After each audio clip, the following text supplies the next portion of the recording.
Each week, the teaching pastors of CityRise Church gather to discuss the theology, history, and key points of the scripture focus for the upcoming sermon. We hope sharing these discussions with you will help you go deeper in the Word as our leaders process together what God wants to communicate to our church family.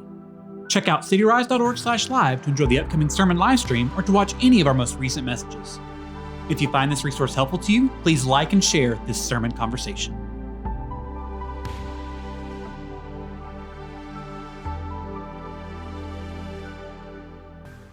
As I was thinking about this just a few words, trust in the Lord and do good, Psalm 37a. It's very challenging to just take this short phrase and then come up with something that's going to be of substance and for the whole church, not only for myself, because I had to struggle with it first, which is really what actually happens just about every week. But in getting ready for this, the Hebrew verb for trust primarily conveys the idea of trust or confidence in our own language, trust or confidence. So it is used to describe a sense of security and reliance. And as I was reading this, it kind of opened up, I know where I'm going to go with this. And it's usually used in the context of trusting in God, trusting in His promises, trusting in His protection. The term implies a firm belief in the reliability, and I like that word, the reliability of God, the truth of God, the ability of someone or something. So we either trust something or somebody we know is going to be reliable. And I'm sure that we've run into people who we know are reliable, and then we know those who are not are going to be reliable. You can't trust them. Mm-hmm. And remember Mike Singletary? When he coached the San Francisco 49ers. Yeah. Great linebacker. Yates. High school. Baylor, wasn't it? Then Baylor. I think it was Yates. In Chicago. And then he's a head coach of 49ers. And one day he's just, I can't play with him. I can't trust him. Mm-hmm. And he kept saying that. I can't play with them. I can't trust them. Yeah. They won't buy in. They won't. They're not reliable. Mm-hmm. Exactly. Mm-hmm. And so it's the same idea that comes out here in this passage. In the biblical context, it is frequently associated with faith and dependence on God rather than on human strength or wisdom, which is something that we, as we talk about reliability and people being trustworthy. However, we know someone who is 100% perfect and 100% reliable, and that is God. Can I ask him to tell a story? Sure. Mark, would you tell that story that you told us in the last meeting we were in, just about you having had surgery recently, just your approach to preaching this weekend, and just kind of God's grace and His faithfulness. Right. Yeah, it's one of those, you prefer to see some lessons in others instead of the mirror. But last week, Friday I did a wedding, and just standing up for 20 minutes knocked me out. I was struggling. Lord, how am I going to stand for 25 minutes, 30 minutes on Sunday? And I just realized I need a chair. And again, at my age, my generation doesn't sit in chairs. Maybe I should and have a cappuccino to preach. And so put a chair out there like a bar stool. And get you out of your comfort zone. Exactly. And the Lord used it. And I mean, the word's clear. When I'm weak, I'm strong. Amen. And it was the Lord's choice to put me in a chair so that He could exalt Himself more. And again, the response was to the voice of the Lord. Mm-hmm. And many people were touched because they understand weakness actually more than strength. And if we're honest, we do. We always put our strengths on Facebook, but it's the weakness that we live with day by day. Mm-hmm. And so, again, I'd rather watch that example in someone else than in the mirror. Sure. But it was a good start. Mm-hmm. And again, it flows from week one to trusting. To me, this is the flip side of last week. Don't be angry. Don't be envious. Mm-hmm. Well, what should you do? Well, you should trust. And I think there's the parallel balance. And so those words, dependence on God, that you have here in your notes, Justo, made me think of the story you just told. Like, we got, depending upon Him, that He will walk us through, see us through. Anyway, that's right. I'm That's get right. ahead of us, but I just was reminded of that story you just told. How sweet it is. Yeah, and I think that sometimes it is good that we know and acknowledge our own weaknesses, our own areas of vulnerability, and it's okay to say it. Sure. Because I think sometimes we may give the impression that we can't become ill. Oh, the pastor can't be. The pastor is ill. Sure. Pastors don't have headaches and have other Struggles, issues. Pastors don't worry about things. They seem like they're just perfect, and that is not so. And I always ask people, hey, please pray for me, pray for my family, pray for us, because if anybody needs this, it's going to be those people who are in leading positions in the church. And so that dependence on God is really, really important, and we need to make sure that people understand that we too are depending on God, that we are not Superman. Now we may wear the Superman Cape. shirt, the cape, and we may just open up our suit, and there's Superman, but really in the interior we are not Superman.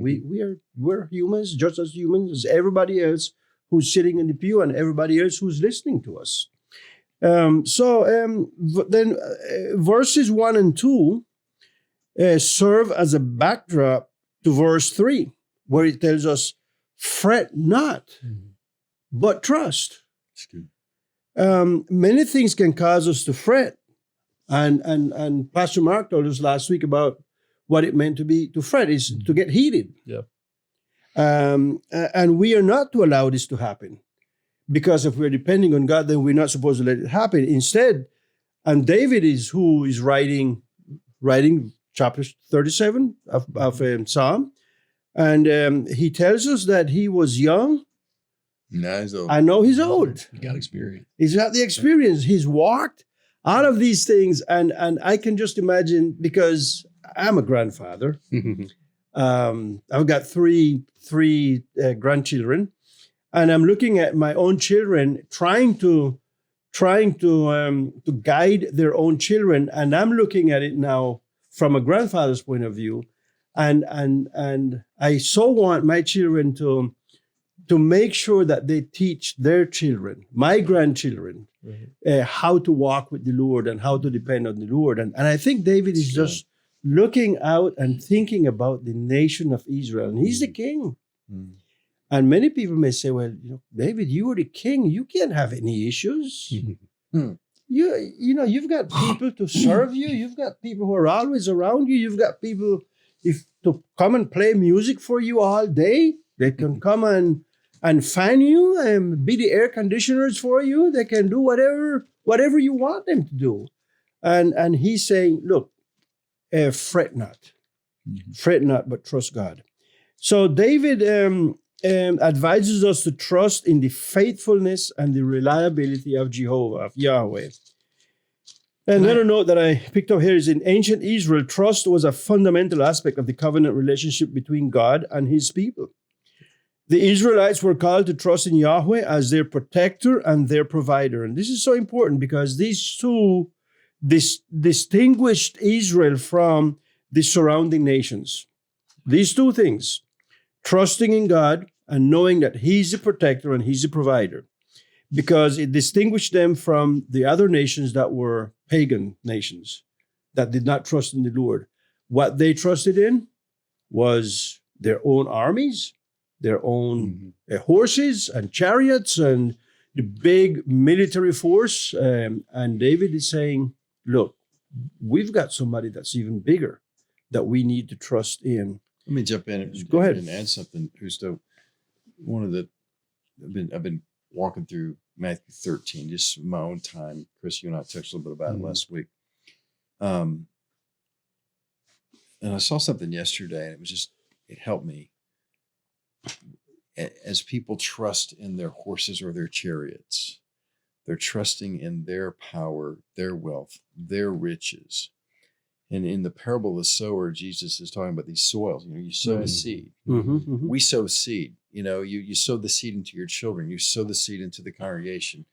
You sow the seed as a witness to friends and family members and people in your workplace. And it lands on different kinds of soil. And really we're not responsible necessarily for the soil. We're responsible to sow the seed and water the seed. That's right. The Lord brings the growth and all this.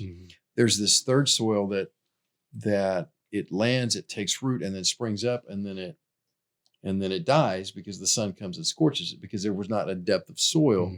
And then as Jesus explains it, he says, as for what was sown among thorns, this is the one. Oh, this is thorns. I talked about the shallow soil. So sorry, but the thorns. This is the one who hears the word, but the cares of the world and the deceitfulness of riches choke the word, and it proves unfruitful. And I had to circle and make notes about the deceitfulness of riches. We put our trust in that which deceives us. The deceitfulness of riches. And we're trusting in our horses, our chariots, our influence, our power, our position, our wealth. And that chokes the word away. That's right. When we misplace our trust, when they put their trust in the deceitfulness of riches, the system of the world, and it chokes the word, and it keeps it from bearing fruit. Right. And I don't want to do that. And I don't want people that we sow into to do that. Right. And that's what David's saying. I don't want you to do that. I want you to trust in the Lord. The one who is reliable. Right. Yeah. And I would add to that, Roger, especially while you're waiting. Oh, yeah. That's the piece of this whole series. Right. When you're waiting, you want to take matters in your own hands because you don't want to wait anymore.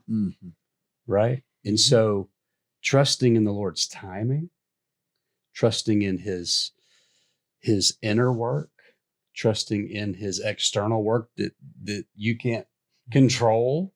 And so it's in that God's waiting room that trust is vital, in that reliance and that surrender, hearkening back to the previous series, like full surrender. Okay. Right. That's really. Yeah. Because good decision making. Yes. Right. What to do. Yeah. How to do it. Yeah. Right. When to do it. Yep. Right. What, when and how. So, that timing piece is really, really a big part of this. Sorry. So go ahead. And so just to go back to verse 2, and he's talking about the evildoers, but he said they will soon fade like the grass and wither like the green herb. And I was listening to Dr. York, preaching professor at Southern, and I've never been to Israel. I don't know. I personally have not been. I would love to go someday, and just to be there. But he was explaining that there are times when they only get about 2 inches of rain per year. Right. We got that today. Oh yeah, today in a few hours, less than 2 hours, right? We got that today. You're right. And he said, what can happen is you have these wadis, and you might have a flash. If it rains, you might have a flash flood. Right. And if you don't know about it, you're going to get caught up in it. But as a result of that, there are things that are in the soil that, because of the flash flood, the grass will grow and the desert will just bloom. But, and when I'm saying, I'm relating this now to your riches, your possessions, your things, but he said, you come back after 2 days and the sun beats down on it and it's gone. So you can't see the beauty in this and say, I'm going to trust this. Because it's not going to be there. And that's what he's saying about it's going to be gone. It's going to wither. It's going to dry up. because it's temporary. So trusting in the Lord is what David is asking us and actually is urging us to do. And don't rely on the idols. Don't rely on the military might. Don't rely on your possessions. Don't rely on who can give you the hookup. I'm going to use something that the newer generation would say. Give me the hookup. I don't know if you did that too well. And so when I say, I've got kids at church who say, well, I'm working at Chick-fil-A, I'm working here. I say, so, hey, can I get the hookup? And they would just laugh because they don't expect me to speak like that. Can I get the hookup? And they just laugh at what I had to say. So trusting in the Lord, it was crucial for survival. It was crucial for prosperity, and especially in times of uncertainty when they were threatened constantly by the enemy. And you think about Israel, where it's located. They've got, I think there are 7 other countries around it. Right. And they're not friendly. Mm-hmm. And their cannons are always pointing towards Israel. Mm-hmm. And David knows this. And he is telling them, we have to trust the Lord. So I'm making 3 points here. First, there's a biblical example of trust, and Joshua 1-4. Moses, the servant of the Lord, dies, and his death doesn't slow down or paralyze God's plan. Mm-hmm. You know, that can happen amongst us. Yeah. You know, so somebody leaves and it leaves a void. Okay, what do we do now? But God already had a plan. Mm-hmm. And so he calls Joshua, who is Moses' assistant. Right. And Joshua has been with him since he was a very young man. He's seen and learned from Moses. Moses was his mentor. He observed him, and I'm sure God prepared his heart to just observe.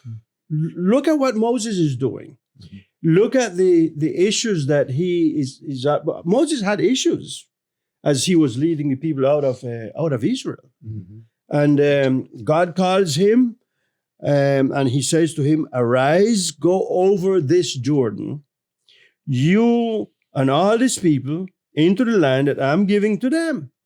Go ahead. I jump in? I don't want to cut you off. I want to add to what you just said. Part of, back up to what you just said about Joshua got to watch Moses.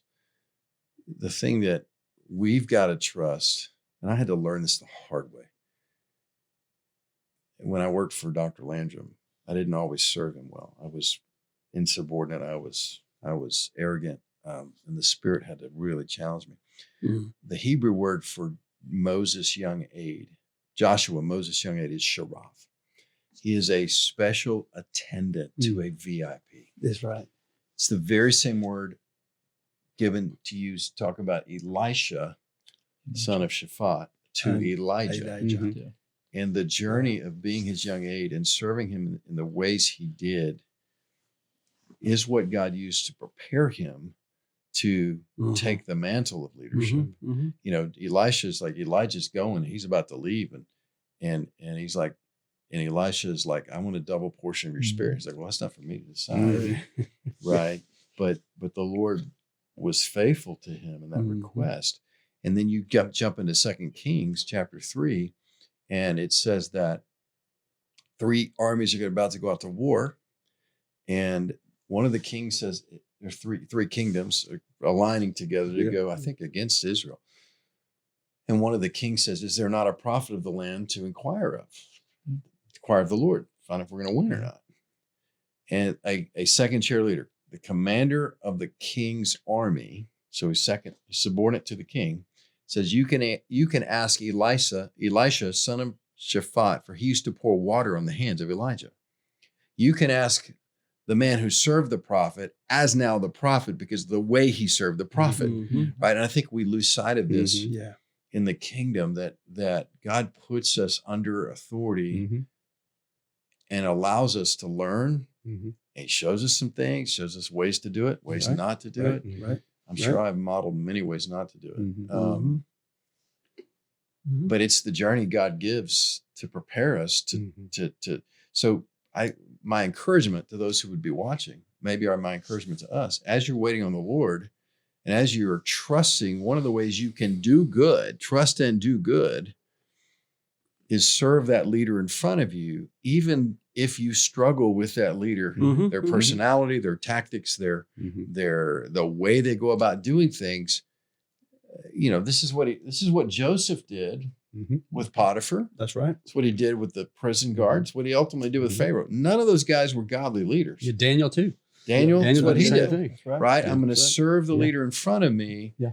And it says of Joseph, and the favor of God was with him, and he prospered in all that he did. And this is part of trusting, right? I may be getting ahead of you. I don't know, but no. I can see a little sparkle in your eye, and I'm like, oh, You're doing good. You're doing good. But I think that's the thing. Like if you've been placed, God is not surprised by the person he's put you alongside.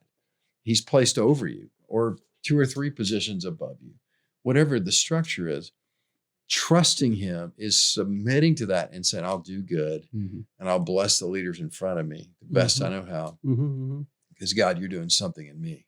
Right. You're preparing me. Right. Anyway. Right. Right. You're being molded. Yeah. And the valuable lessons are as much what not to do as what to do. Absolutely. Right. Exactly. I look back now at Barry's leadership. I was telling the story at our 20th birthday at our Bel Air campus. And while I'm preaching that story, the Spirit speaks to me about what we need to do at our WestU campus and the journey I need to lead versus how I had planned to do it. And I'm like, oh, so I'm even now reflecting on his leadership. Yeah. He showed me how to do it. That's right. And I'm assuming there are some things he showed me what not to do, but I probably show y'all far more what not to do than what to do. So anyway, I'll leave it at that. Yeah. So God is very specific with Joshua. Arise, go over this Jordan, and what we need to understand here is that at the time, the Jordan River was in flood stage. Banks. Flood stage. Yeah. And we know what that means around here in Houston. Right. We know what that means. And it was flowing out of its banks. And God called him, here is this young man. God is saying, take these people and cross this river that's out of its banks. And this had to have been a stressful situation for Joshua. How am I going to move that many people? Exactly. Not only, maybe I could do it myself. I always think about if I'm by myself with a bunch of guys, with you guys, and we are out in a situation where we're in a boat and we start to sink, I think we can pretty much take care of ourselves. But if we are with our wives, then each of us is going to have to take care of our wives. And if we are with our children, that's going to even add to it. Or if somebody becomes disabled, we have to help that person. We can't leave anyone behind. Can you imagine the stress that would cause? I can imagine, and I remember so well, we had the flooding a few years ago when the medical center, I think it was when the medical center flooded, and there was this lady who was in a van and drove into water. It was still dark, and she had her cell phone on and was just showing it through the back window, trying to get somebody's attention. They couldn't get to her. Can you imagine the stress? Right. The water pouring in, and it's she's going to die. She's going to drown. Right. And the airplane that was taking the medvac, the plane that was in taking Philadelphia. in Philadelphia, and you see that thing they're trying to get control of it, and it's just what's going to happen. 6 people on it, gone, and this must have been so stressful for Joshua. He had heard the challenges and seeing the challenges that Moses was faced with, it could have scared him. I would have been scared. And sometimes, even as pastors and leaders, do we not get sometimes overwhelmed by what God is saying?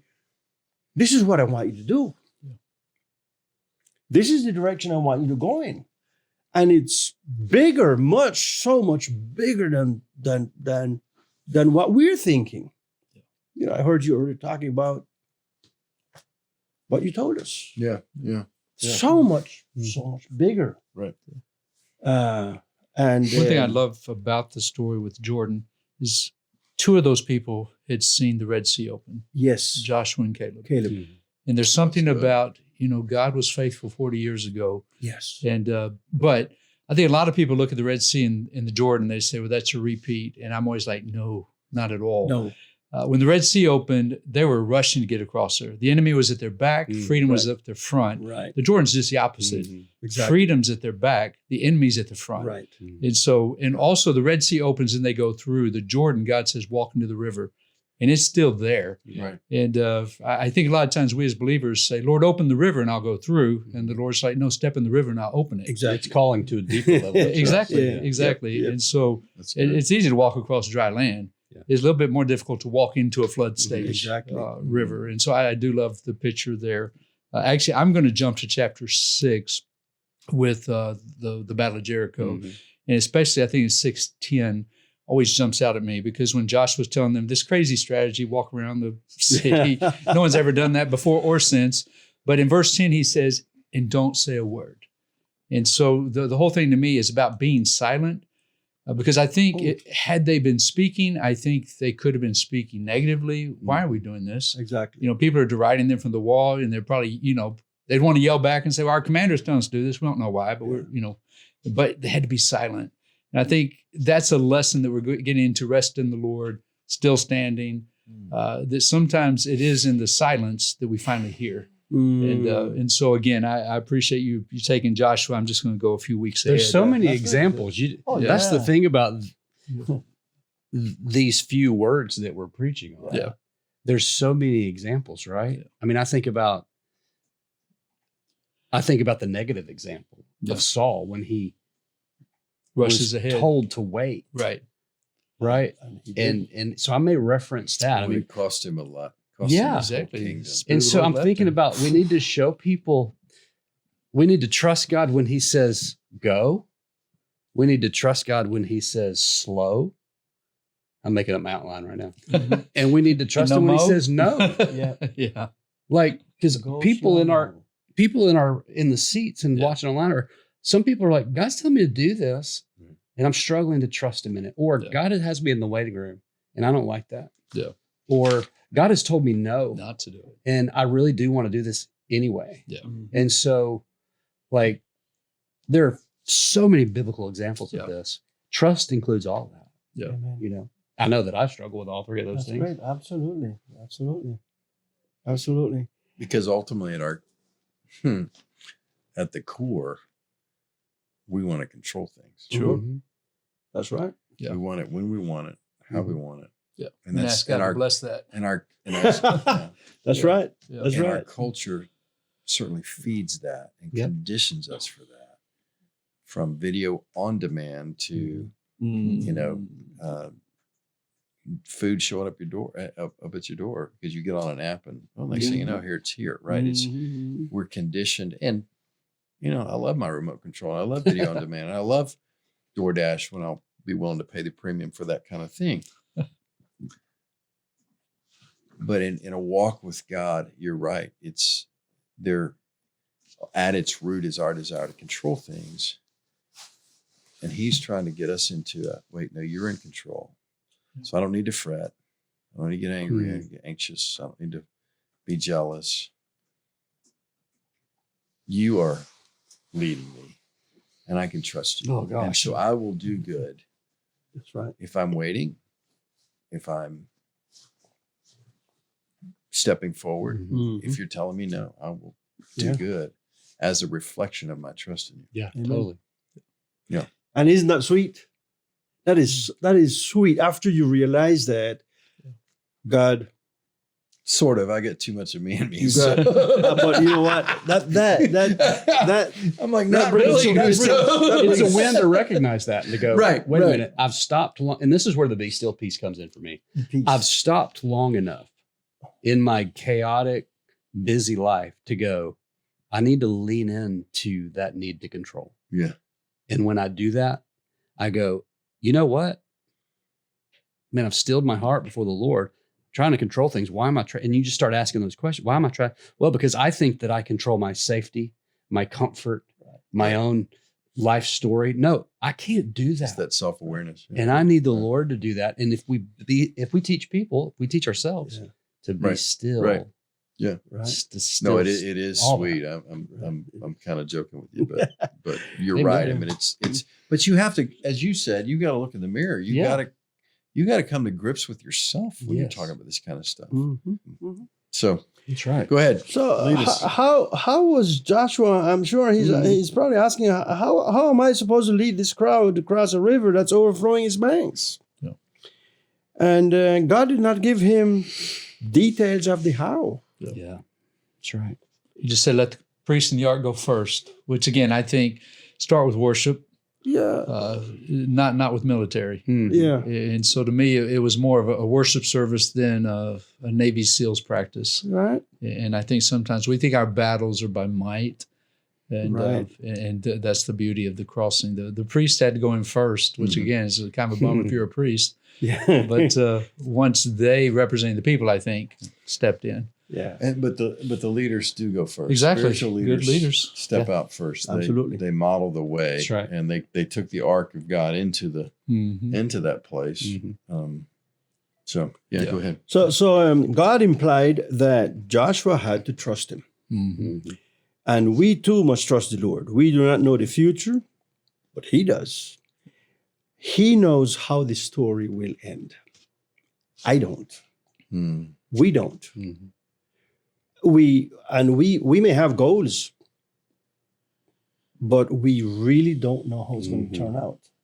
But God does. Mhm. And if we will trust Him, He will lead us all the way through to the end of the story, the way He wants it to be. And then point 2 is trust demands that we always look up. And I was reading the docent, and they had some very good points in there. And I'm using this one from them. Trust looks up to God. Mhm. The Shema Yisrael is a declaration of faith in the oneness of God. Hmm. And David reminds us also to look up to God. Trust in the Lord. We must trust in His reliability. Solomon, David's son, wrote, trust in the Lord with all your heart and do not lean on your own understanding. Mhm. In all your ways, acknowledge and- Him, and He'll direct your paths. Exactly. And I think Solomon was influenced by David. Sure. I hope so. Sometimes I wonder, how did David become the man after God's own heart? How? He was so like me. And yet God said that about him. And so, despite his pitfalls and everything else, Solomon came after him, the wisest man that ever lived. There will never be another one like him. And he writes, again, to the people of Israel, trust in the Lord with all your heart. And do not lean on your own understanding. And we may sometimes be tempted to look to others first. Okay.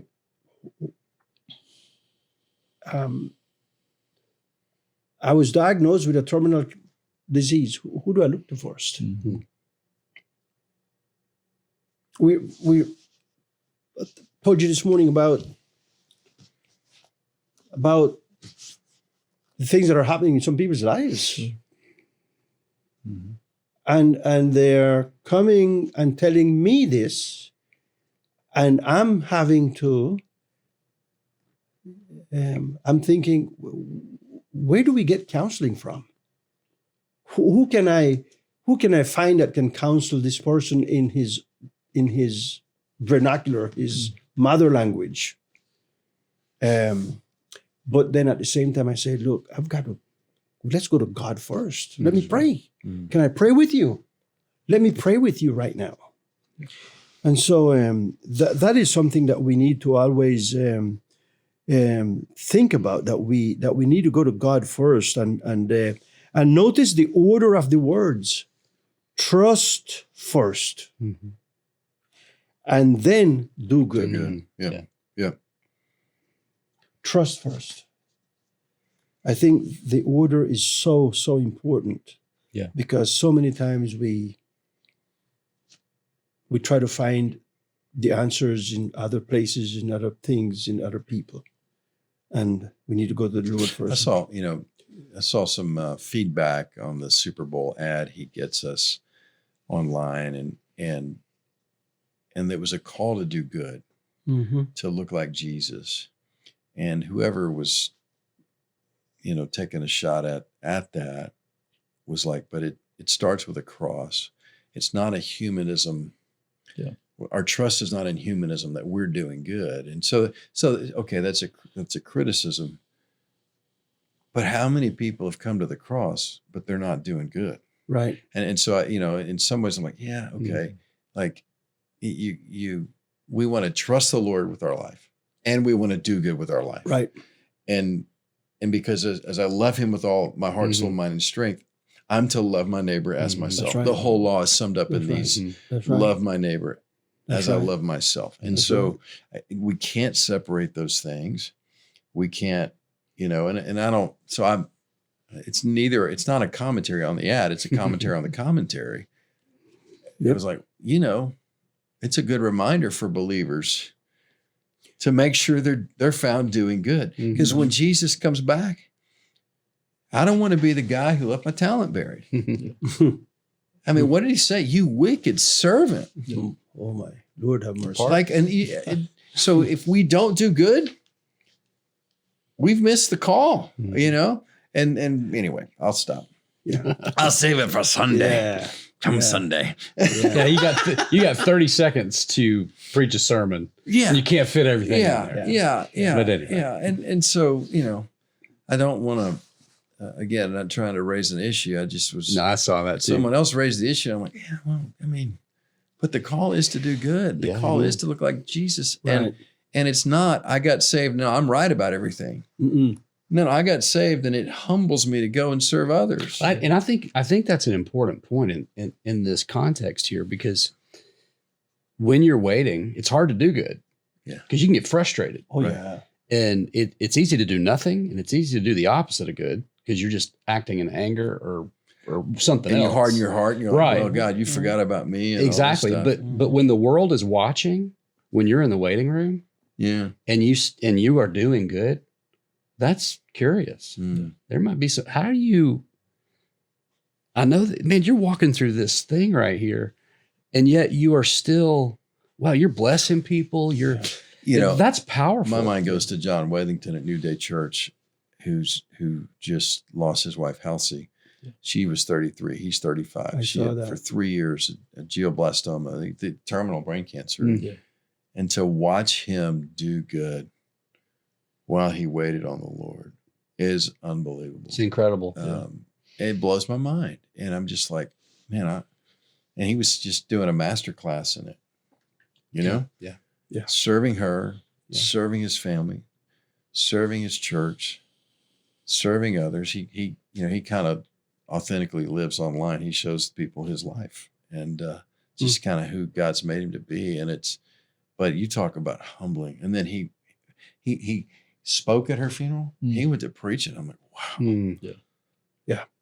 He's like, if you have, his wife walked with God like you wouldn't believe. He showed us her prayer journals, and he said, if you've gotten this is where he got choked up in her service. If you've gotten a bad view of Jesus from someone else's life, I'm so sorry. And he starts to tear up. Sure. And I would have been a basket case the whole time, right? Mm. But his trust was in the Lord. But he said, if you if you think Halsey was amazing, you got to check out Jesus because, man, it was like, oh, how much more That's is so good. Jesus? Right. I'm just like, wow. I mean, it just stuck with me and just, watching this guy do good. I know you got to get That's going powerful. here. Yeah. Justo, keep going. y'all Chris can got to cut. slip away. Okay, go ahead. Yeah. Bless you, brother. So I'm down to Joshua's first command was a trial of his faith. Joshua 1:5, no man shall be able to stand before you all the days of your life, just as I was with your predecessor, Yes. Moses, so I will be with you. Mm. Look up and remember the faithfulness of the Lord. Mm. Look up, Joshua. Look up and keep in mind what you've seen me do through Moses. Look That's up good. and hold on to it. And finally, I kind of struggle with number 3 here. We are called to evaluate our current condition. And I'm winding it down here. Believer, who are you trusting? Mm-hmm. At which overflowing river are you standing? What is your Jordan? What has you wandering, worried, burdened, overwhelmed? God's word to you is be strong and courageous. Do not be frightened. Do not be dismayed, for the Lord your God is with you wherever you go. Mhm. And that is what he promised us, what Christ promised us in the great commandment, the commission, the Great Commission. Mm-hmm. I will be with you. Believer, I will be with you. You may be in the hospital and you may feel lonely. You may be a widow at home, 94 years old, and feel lonely. But Christ has promised to be with you. Yeah. And that is his promise to us. God will work out the details if we trust him. But then I speak to non-believers. Non-believer, you too must be at some river in your life. Mm. What is your Jordan? What is it that you're going through? Who are you trusting? You may have tried to trust in other people, in other things, there's a variety of things that you could have. Some people may have turned to alcohol. Let me deaden this for a while. Right. Drugs. Right. Who are you trusting? You can start trusting in God today. You can call on his name, on the name of Jesus, and be saved. And the promise that he has made to Joshua and to Moses and to the believers who are here today and the saints who are here today. I love using that word saints in my context because Right. you know Because why. most of the people you minister Exactly. to are Catholic or former Catholic That's right. or currently That's right. Catholic, and you're trying to reach them in the Latin American culture and world. Mhm. And they think of the saint as this venerated, holier than thou. Exactly. They never say Canonized. someone who's been canonized, they Yeah. died, Yeah. and it's the Yeah. teaching of the Catholic Church. Yeah. And you're like, no, Yeah. let me. Yeah. And so all of us, all these saints, including me, I never leave myself out. We've been at the rivers that are overflowing. Some of us may be there right now. And so I'm calling out to you and that we are to look up to God. Remember what he's told Joshua. Remember what he's told Moses. Remember what he told Abraham. Remember what Christ told us. Mm-hmm. I will be with you always. Always. Until the end. Mm. So we can just live our life in peace, in trusting him. He knows Yeah. the end of the story. And it's not easy. And it's a discipline we have to practice. It's as Mhm. easy to stop trusting and to take it back over as it is to trust and to cast our care and to not fret and to give it to him. And I love the smile on your face when you said it, because it reminds me that here's a guy who's had to do it. He's had to True. learn to trust God, just as I've had to learn to trust God, just as you've had to learn True. to trust God. It's a, Mhm. it's a journey. Yeah. And what's, I think, part of the sanctifying work of God is he doesn't, okay, you mastered that. It's like, okay, I've got another step of trust for you. Right. I've got another place, another Jordan to cross. Right. another river to put your foot in and, That's right. see That's right. if I'm faithful or That's right. not. That's right. And I'll tell folks who are going through some really challenging things, like, you're going to get to learn some things about God you wouldn't know any other way. Mm-hmm. Right? Don't waste this journey. Don't waste this pain. Don't waste this struggle. Like, look up, listen for his voice, trust in him. He's good. He's with you. And you will know some things of God that you didn't know any other way. That's right. Yeah. So, Amen. Yeah, and I think the alternative needs to be clear. I think sometimes we see such passages and we say, well, I trust God, why not trust God? You're going to trust something. Was it Bob Dylan? You got to serve somebody. That if you don't trust God, what's your option? Well, it's trust man or trust self. And so now you put those three beside each other and like, okay, this isn't a bad deal. And again, I think sometimes we think, oh, I just won't trust anything. Well, that's trusting self. And as proclaimers, I think we need to be clear. You have a limited number of options here. And you're going to trust one who created you, who created and designed you, a will for you, even in your worst day, or you're going to trust yourself, and you know yourself better than anybody, or you're going to trust your spouse, someone, even if they have the best intention for you, they don't have. It's good. They're not almighty, omniscient, all of those things that our Creator is. And so, and obviously David understood that. And so it's not just trust in the Lord or don't trust in the Lord. It's trust in the Lord or choose who in whom you will trust. Yeah. And the alternatives aren't good. Right. It's good. This is a great series. I think once again we will have people who will be blessed by it. Every week there's something else that comes up. It's like building confidence in God. So let me say to our viewers here, if you're watching this, one or two things. One, we'd love to see you on campus.